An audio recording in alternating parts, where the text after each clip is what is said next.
ನಮಸ್ಕಾರ. ವಿಕೆ ಡಿಜಿಟಲ್ ನ್ಯೂಸ್ಗೆ ಸ್ವಾಗತ. ಕ್ಷಣದ ಪ್ರಮುಖ ಸುದ್ದಿಗಳು. ಕರ್ನಾಟಕ ರಾಜ್ಯ ಪೊಲೀಸ್ ಇಲಾಖೆಯು ಹೊಸ ನೇಮಕಾತಿ ಅಧಿಸೂಚನೆ. ಬೆಂಗಳೂರು ಸೇರಿದಂತೆ ರಾಜ್ಯದ 19 ಜಿಲ್ಲೆಗಳಿಗೆ ಭಾರಿ ಮಳೆ, ಹವಾಮಾನ ಇಲಾಖೆ ಮುನ್ಸೂಚನೆ.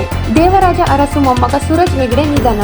ಫಿಲಿಪೈನ್ಸ್ನಲ್ಲಿ 7.8 ತೀವ್ರತೆಯ ಭಾರಿ ಭೂಕಂಪ, ಕಟ್ಟಡಗಳು ನೆಲಸಮ. ಎಲ್ಲ ವೀಕ್ಷಕರಿಗೆ ನಮಸ್ಕಾರ. ವಿಕೆ ಡಿಜಿಟಲ್ ನ್ಯೂಸ್ಗೆ ಸ್ವಾಗತ. ನಾನು ಸಂಧ್ಯಾ. ಕರ್ನಾಟಕ ರಾಜ್ಯ ಪೊಲೀಸ್ ಇಲಾಖೆಯು ಹೊಸ ನೇಮಕಾತಿ ಅಧಿಸೂಚನೆ. ಕರ್ನಾಟಕ ರಾಜ್ಯ ಪೊಲೀಸ್ ಇಲಾಖೆಯು ಹೊಸ ನೇಮಕಾತಿ ಅಧಿಸೂಚನೆಯನ್ನು ಪ್ರಕಟಿಸಿದ್ದು, ಸಿವಿಲ್ ಪೊಲೀಸ್ ಕಾನ್ಸ್ಟೇಬಲ್ ಹುದ್ದೆಗಳಿಗೆ ಅರ್ಜಿ ಸಲ್ಲಿಸಲು ಅವಕಾಶ ನೀಡಿದೆ. ಸರ್ಕಾರದ ಅಧಿಸೂಚನೆಯ ಪ್ರಕಾರ ಅಭ್ಯರ್ಥಿಗಳು ಆನ್ಲೈನ್ ಮೂಲಕ ಅರ್ಜಿ ಸಲ್ಲಿಸಬೇಕಾಗಿದ್ದು, ಅರ್ಜಿ ಸಲ್ಲಿಸುವ ಕೊನೆಯ ದಿನಾಂಕ ಜೂನ್ 8, 2026 ಎಂದು ನಿಗದಿಪಡಿಸಲಾಗಿದೆ. ಪರೀಕ್ಷೆ ಆಗಸ್ಟ್ 2, 2026 ಬೆಳಗ್ಗೆ 10:30ರಿಂದ ಮಧ್ಯಾಹ್ನ 12ರವರೆಗೆ ನಡೆಯಲಿದೆ. ಈ ಪರೀಕ್ಷೆಯಲ್ಲಿ ಸಾಮಾನ್ಯ ಜ್ಞಾನ, ಭಾರತ ಸಂವಿಧಾನ, ಸ್ವಾತಂತ್ರ್ಯ ಚಳುವಳಿ, ಕರ್ನಾಟಕದ ಇತಿಹಾಸ, ಭೂಗೋಳ, ಅರ್ಥಶಾಸ್ತ್ರ, ಸಂಸ್ಕೃತಿ ಮತ್ತು ಸಾಹಿತ್ಯ ವಿಷಯಗಳ ಪ್ರಶ್ನೆಗಳು ಇರಲಿವೆ. ಒಟ್ಟು 100 ಪ್ರಶ್ನೆಗಳು, 100 ಅಂಕಗಳು ಮತ್ತು 90 ನಿಮಿಷಗಳ ಅವಧಿ ನಿಗದಿಯಾಗಿದೆ. ತಪ್ಪು ಉತ್ತರಕ್ಕೆ 0.25 ಅಂಕಗಳ ನಕಾರಾತ್ಮಕ ಮೌಲ್ಯಮಾಪನ ಅನ್ವಯವಾಗಲಿದೆ. ಅಭ್ಯರ್ಥಿಗಳು ದೇಹದಾಢ್ಯತೆ ಮತ್ತು ಸಹನಶಕ್ತಿ ಪರೀಕ್ಷೆಯಲ್ಲಿ ಭಾಗವಹಿಸಬೇಕಾಗಿದ್ದು, ಪುರುಷ ಅಭ್ಯರ್ಥಿಗಳಿಗೆ ಕನಿಷ್ಠ ಎತ್ತರ 168 ಸೆಂಟಿಮೀಟರ್ ಮತ್ತು ಮಹಿಳಾ ಅಭ್ಯರ್ಥಿಗಳಿಗೆ 157 ಸೆಂಟಿಮೀಟರ್ ಇರಬೇಕು. ಪುರುಷರು 1600 ಮೀಟರ್ ಓಟವನ್ನು 6 ನಿಮಿಷ 30 ಸೆಕೆಂಡ್ಗಳಲ್ಲಿ ಪೂರ್ಣಗೊಳಿಸಬೇಕು. ಎತ್ತರ ಜಂಪ್ ಕನಿಷ್ಠ 1.20 ಮೀಟರ್ ಮತ್ತು ಅಡ್ಡ ಜಂಪ್ 3.80 ಮೀಟರ್ ಇರಬೇಕು. ಇನ್ನು ಮಹಿಳಾ ಅಭ್ಯರ್ಥಿಗಳಿಗೆ ಎತ್ತರ ಜಂಪ್ 0.90 ಮೀಟರ್ ಇರಬೇಕು ಮತ್ತು ಅಡ್ಡ ಜಂಪ್ 2.50 ಮೀಟರ್ ಇರಬೇಕು. ಪರೀಕ್ಷಾ ಶುಲ್ಕದಂತೆ ಸಾಮಾನ್ಯ ವರ್ಗದ ಅಭ್ಯರ್ಥಿಗಳು 750 ಪಾವತಿಸಬೇಕಾಗಿದ್ದು, ಪಂಗು, ಪರಿಷ್ಕೃತ ಜಾತಿ ಮತ್ತು ಮಹಿಳಾ ಅಭ್ಯರ್ಥಿಗಳಿಗೆ 500 ನಿಗದಿಯಾಗಿದೆ. ನೇಮಕಗೊಂಡ ಅಭ್ಯರ್ಥಿಗಳಿಗೆ 2 ವರ್ಷಗಳ ತರಬೇತಿ ನೀಡಲಾಗುತ್ತದೆ. ತರಬೇತಿ ಪೂರ್ಣಗೊಂಡ ನಂತರ ಕಾಯಂ ನೇಮಕಾತಿ ನಡೆಯಲಾಗಿದ್ದು, ವೇತನ ಶ್ರೇಣಿ 37,500ರಿಂದ 76,100ರವರೆಗೆ ನಿಗದಿಯಾಗಿದೆ. ಅಭ್ಯರ್ಥಿಗಳು ತಮ್ಮ ಅರ್ಜಿಯೊಂದಿಗೆ ಇತ್ತೀಚಿನ ಫೋಟೋ ಮತ್ತು ಸಹಿಯನ್ನು JPEG ರೂಪದಲ್ಲಿ ಅಪ್ಲೋಡ್ ಮಾಡಬೇಕಾಗಿದ್ದು, ಫೋಟೋ 50 KB ಇಂದ 200 KB ಹಾಗೂ ಸಹಿ 50 KB ರಿಂದ 70 KB ಗಾತ್ರದೊಳಗೆ ಇರಬೇಕು. ಅರ್ಜಿ ಸಲ್ಲಿಸುವಾಗ ಪಾಸ್ಪೋರ್ಟ್, ಚಾಲನಾ ಪರವಾನಗಿ, ಪ್ಯಾನ್ ಕಾರ್ಡ್, ಬ್ಯಾಂಕ್ ಪಾಸ್ಬುಕ್, ಸೇವಾ ಗುರುತಿನ ಚೀಟಿ, ಜಾತಿ ಪ್ರಮಾಣ ಪತ್ರ, ನಿವೃತ್ತ ಸೈನಿಕ ಪಿಂಚಣಿ ಪುಸ್ತಕ ಅಥವಾ ಆಧಾರ್ ಕಾರ್ಡ್ ಸೇರಿದಂತೆ ಅಗತ್ಯ ದಾಖಲೆಗಳನ್ನು ಸಲ್ಲಿಸಬೇಕು.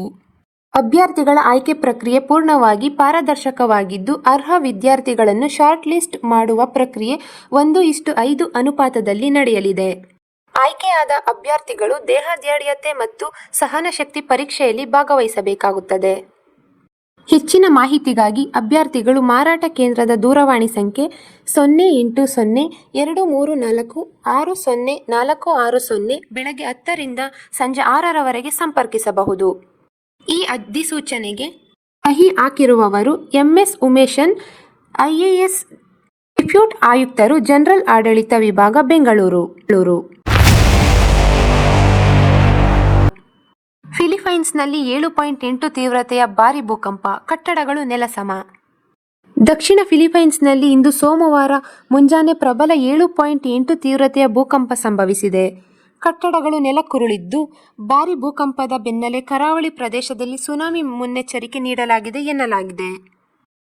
ಸೋಮವಾರ ಬೆಳಗ್ಗೆ 7:37ಕ್ಕೆ 7.8 ತೀವ್ರತೆಯ ಪ್ರಬಲ ಭೂಕಂಪ ಸಂಭವಿಸಿದ್ದು, ದಕ್ಷಿಣ ಫಿಲಿಪೈನ್ಸ್ ಮಿಂಡಾನಾವೊ ದ್ವೀಪದ ಜನರಲ್ ಸ್ಯಾಂಟೋಸ್ ನಗರದ ಸಮೀಪದಲ್ಲಿ ಕೇಂದ್ರ ಬಿಂದುವಿದೆ ಎಂದು ರಿಕ್ಟರ್ ಮಾಪಕದಲ್ಲಿ ತೋರಿಸಿದೆ ಎಂದು ತಿಳಿದುಬಂದಿದೆ.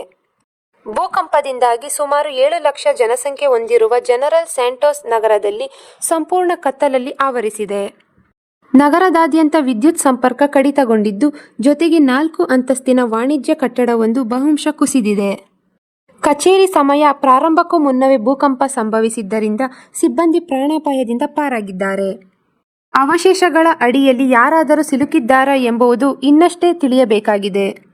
ಈವರೆಗೂ ಯಾವುದೇ ರೀತಿ ಸಾವು ನೋವು ವರದಿಯಾಗಿಲ್ಲ ಎಂದು ವರದಿಗಳು ತಿಳಿಸಿವೆ. ಫಿಲಿಪೈನ್ಸ್ ಭೂಕಂಪದ ಪರಿಣಾಮ ಇಂಡೋನೇಷ್ಯಾ ಮತ್ತು ಮಲೇಷಿಯಾದಲ್ಲಿ ಅಲೆಗಳು ಅಪ್ಪಳಿಸುವ ಸಾಧ್ಯತೆ ಇದ್ದು, ಈಗಾಗಲೇ ಇಂಡೋನೇಷ್ಯಾದ ಕೆಲವು ಭಾಗಗಳಲ್ಲಿ ಈಗಾಗಲೇ 18 ಸೆಂಟಿಮೀಟರ್ ಎತ್ತರದ ಅಲೆಗಳು ಕಾಣಿಸಿಕೊಂಡಿವೆ. ಬೆಂಗಳೂರು ಸೇರಿದಂತೆ ರಾಜ್ಯದ 19 ಜಿಲ್ಲೆಗಳಿಗೆ ಭಾರಿ ಮಳೆ, ಹವಾಮಾನ ಇಲಾಖೆ ಮುನ್ಸೂಚನೆ. ರಾಜ್ಯದಲ್ಲಿ ಮುಂಗಾರು ಅಬ್ಬರ ಜೋರಾಗಿದ್ದು, ಹಲವೆಡೆ ವರುಣನ ಆರ್ಭಟ ಹೆಚ್ಚಾಗಿಯೇ ಕಂಡುಬಂದಿದೆ. ಕರ್ನಾಟಕಕ್ಕೆ ಈಗಾಗಲೇ ಯೆಲ್ಲೋ ಅಲರ್ಟ್ ಘೋಷಿಸಿದ್ದು, ಇನ್ನು 4 ದಿನ ಬೆಂಗಳೂರು ಸೇರಿ 19 ಜಿಲ್ಲೆಗಳಿಗೆ ಮಳೆಯ ಮುನ್ಸೂಚನೆಯನ್ನು ಹವಾಮಾನ ಇಲಾಖೆ ನೀಡಿದೆ. 2018-19 ಸಾಲಿನ ಮಳೆಗಾಲದಲ್ಲಿ ಕೊಡಗು ಜಿಲ್ಲೆಯಲ್ಲಿ ಪ್ರಕೃತಿ ವಿಕೋಪ ಸಂಭವಿಸಿದ್ದನ್ನು ಇಲ್ಲಿ ಗಮನಿಸಬಹುದು. ಕೊಡಗು ಜಿಲ್ಲೆ ಬೆಟ್ಟಗುಡ್ಡಗಳಿಂದ ಕೂಡಿರುವುದರಿಂದ ಜಿಲ್ಲಾಡಳಿತ ತೀವ್ರ ನಿಗಾ ವಹಿಸಿದೆ. ಗುಡ್ಡ ಪ್ರದೇಶಗಳಲ್ಲಿರುವ ನಿವಾಸಿಗಳಿಗೆ ಸುರಕ್ಷಿತ ಸ್ಥಳಗಳಿಗೆ ತೆರಳಲು ನೋಟಿಸ್ ನೀಡಲು ಚಿಂತನೆ ನಡೆಸಿದೆ. ಅಪಾಯಕಾರಿ ಸ್ಥಳಗಳಲ್ಲಿರುವ ಮನೆಗಳ ಗುರುತಿನ ಕಾರ್ಯ ನಡೆದಿದ್ದು, ಇಂದಿರಾನಗರ ಹಾಗೂ ಚಾಮುಂಡೇಶ್ವರಿ ನಗರದಲ್ಲಿ 1300 ಮನೆಗಳನ್ನು ಗುರುತಿಸಲಾಗಿದೆ. ಉಳಿದಂತೆ ಮಡಿಕೇರಿಯ ಮಂಗಳಾದೇವಿ ನಗರದ 200 ಮನೆಗಳು, ಆಜಾದ್ ನಗರದಲ್ಲಿ 350 ಮನೆಗಳನ್ನು ಗುರುತಿಸಲಾಗಿದೆ. ಅಲ್ಲದೆ ಕುಶಾಲನಗರ, ನೆಲ್ಲಿ, ಹೊದಿಕೆರೆ, ಕರಡಿಗೋಡು ಸೇರಿದಂತೆ ಹಲವಾರು ಕಡೆಗಳಲ್ಲಿ ಪ್ರವಾಹ ಪರಿಸ್ಥಿತಿ ಎದುರಾಗುತ್ತಿರುವ ಹಿನ್ನೆಲೆಯಲ್ಲಿ ನದಿ ಪಾತ್ರದ ಜನರಿಗೆ ಸುರಕ್ಷಿತ ಸ್ಥಳಗಳಿಗೆ ತೆರಳುವಂತೆ ಸೂಚನೆ ನೀಡಿದ್ದಾರೆ. ಇತ್ತ ಉಡುಪಿಯ ಪ್ರವಾಸಿ ತಾಣವಾದ ಮಲ್ಪೆ ಬೀಚ್ಗೆ ಆಗಮಿಸುವ ಪ್ರವಾಸಿಗರಿಗೆ ನಿರಾಸೆ ಕಾದಿದೆ. ಮಳೆಗಾಲದಲ್ಲಿ ಸಮುದ್ರ ಕ್ಷಣದಿಂದ ಕ್ಷಣಕ್ಕೆ ತನ್ನ ಸ್ವಭಾವ ಬದಲಾಯಿಸುತ್ತದೆ. ಗಾಳಿ ಒತ್ತಡ ಹೆಚ್ಚಾದಂತೆ ಅಲೆಗಳ ರೌದ್ರ ನರ್ತನ ಆರಂಭವಾಗುತ್ತದೆ. ಹೀಗಾಗಿ ಪ್ರಕ್ಷುಬ್ಧಗೊಂಡ ಸಮುದ್ರದಲ್ಲಿ ಅಪಾಯದ ಸಾಧ್ಯತೆ ಹೆಚ್ಚಿರುವ ಕಾರಣಕ್ಕೆ ಜಿಲ್ಲಾಡಳಿತ ಸಮುದ್ರಕ್ಕೆ ಇಳಿಯುವುದಕ್ಕೆ ನಿರ್ಬಂಧ ವಿಧಿಸಿದೆ. ಸದ್ಯ ಸಮುದ್ರದ ತೀರದ ಬಳಿ ಸುಮಾರು 1 ಕಿಲೋಮೀಟರ್ ಉದ್ದಕ್ಕೂ 10 ಅಡಿ ಎತ್ತರದ ತಡೆಬೇಲಿ ಅಳವಡಿಸಲಾಗಿದೆ. ಎಚ್ಚರಿಕೆ ಫಲಕಗಳನ್ನು ಅಳವಡಿಸಲಾಗಿದೆ ಎಂದು ತಿಳಿದು ಬಂದಿದೆ. ಇದು ಈವರೆಗಿನ ಸುದ್ದಿಗಳು. ಮತ್ತಷ್ಟು ಸುದ್ದಿಗಳಿಗಾಗಿ ನೋಡ್ತಾ ಇರಿ ವಿಕೆ ಡಿಜಿಟಲ್ ನ್ಯೂಸ್. ವೀಕ್ಷಕರೇ, ವಿಕೆ ಡಿಜಿಟಲ್ ನ್ಯೂಸ್ ಯೂಟ್ಯೂಬ್ ಚಾನಲ್ ಅನ್ನು ಲೈಕ್ ಮಾಡಿ, ಸಬ್ಸ್ಕ್ರೈಬ್ ಮಾಡಿ ಮತ್ತು ಹೆಚ್ಚಿನ ಜನರಿಗೆ ಶೇರ್ ಮಾಡಿ.